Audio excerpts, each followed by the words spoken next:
அனைவருக்கும் வணக்கம். சாய்தேவி, நாகர்கோவில் பொண்ணு. எல்லோரும் எப்படி இருக்கீங்க? இன்றைக்கி நாம் என்ன பார்க்க போகிறோன்னா கேரளா ஸ்டைல் இஞ்சி தேல். வாங்க எப்படி பண்ணலான்னு சொல்லிட்டு பார்க்கலாம். இஞ்சி இந்த மாதிரி சின்ன சின்னதாக ஒரே சைஸில் கட் பண்ணிக்காங்க. சின்ன வெங்காயம், அப்புறம் பச்சை மிளகாய். கண்டிப்பாக இதுக்கு நீங்கள் சின்ன வெங்காயம் பயன்படுத்துங்க, ரொம்ப டேஸ்டியாக இருக்கும். சின்ன வெங்காயம் கிடைக்காத பட்சத்தில் நீங்கள் பெரிய வெங்காயம், பெரிய ஆனியன் யூஸ் பண்ணிக்கலாம், தப்பில்லை. அப்புறம் புளி கரைசல். ஒரு பாத்திரத்தில் தேங்காய் விட்டுட்டு நீங்கள் அதில் நம்ம கட் பண்ணி வச்சுருக்கோம் இல்லையா இஞ்சி, அதை போட்டு நல்லா ஃப்ரை பண்ணி எடுத்துக்காங்க. அதாவது கரைஞ்சிடக்கூடாது, கொஞ்சம் பொன்னிறமாக இருக்கிறது மாதிரி, அதாவது இந்த மாதிரி நீங்கள் நல்லா ஃப்ரை பண்ணி எடுத்துக்காங்க. அதே எண்ணெயில் நம்ம கட் பண்ணி வச்சுருக்கிற வெங்காயத்தையும் போட்டு நல்லா ஃப்ரை பண்ணி எடுத்துக்காங்க. ஃப்ரை பண்ணி எடுத்துட்டு நம்ம பச்சை மிளகா கட் பண்ணி வச்சுருக்கோம் இல்லையா, அதையும் போட்டு ஃப்ரை பண்ணிக்காங்க. இது கேரளா ஸ்டைல்னால நம்ம இதில் தேங்காய் யூஸ் பண்ண மாட்டேங்கிறோம். இது கன்னியாகுமரி ஸ்டைல்னால் இதில் என்ன பண்ணுவாங்கன்னாக்கா, இந்த மூணையும் வதக்கிட்டு தேங்காய் இந்த மாதிரி பொன்னிறமாக வதக்கி எடுத்துப்பாங்க. சரிங்களா? நீங்கள் 2 டைப்லேயே ட்ரை பண்ணி பாருங்கள்.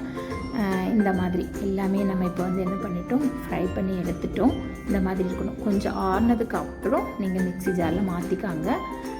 மிக்ஸி ஜாரில் மாற்றிட்டு ரொம்ப பேஸ்ட்டாக அரைக்காமல் கொஞ்சம் திருன்னு வர்றது மாதிரி நீங்கள் அரைச்சிக்காங்க.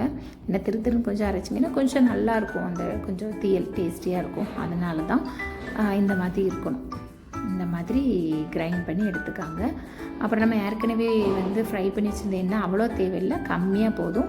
அதே எண்ணெயில் கடுகு, அப்புறம் காய்ந்த மிளகாய், கருவேப்பிலை போட்டு தாளிச்சுக்காங்க.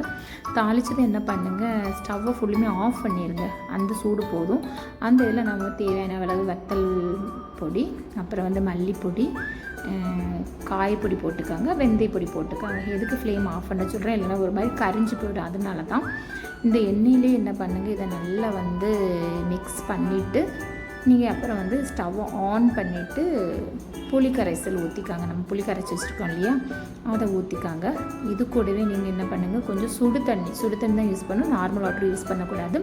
சுடு தண்ணியை ஊற்றிட்டு தேவையான அளவு உப்பு போட்டுக்காங்க. அப்புறம் நம்ம ஏற்கனவே கிரைண்ட் பண்ணி வச்சுருக்கோம் இல்லையா, அந்த இஞ்சி எல்லாமே அதையும் சேர்த்துக்காங்க. இதில் ஸ்கிப் ஆகிடுச்சு. போட்டு நல்லா கொதிக்க விடுங்க. கொதித்து வர டைமில் உங்களுக்கு சர்க்கரை பிடிக்கும், சர்க்கரையோட இனிப்பு பிடிக்கும், அந்த மாதிரி இருக்குனாக்கா நீங்கள் கொஞ்சம் சர்க்கரை யூஸ் பண்ணிக்கலாம். இல்லைன்னா நல்லா டேஸ்டியாக தான் இருக்கும். உங்களுக்கு என்ன விருப்பம் அந்த மாதிரி பண்ணிக்காங்க. கண்டிப்பாக இந்த இஞ்சி தேல் ட்ரை பண்ணி பார்த்துட்டு எப்படி இருந்துச்சுன்னு சொல்லி கமெண்ட் பண்ணுங்கள். சேனலை சப்ஸ்கிரைப் பண்ணுங்கள். எல்லோரும் சேஃபாக இருங்க. நன்றி.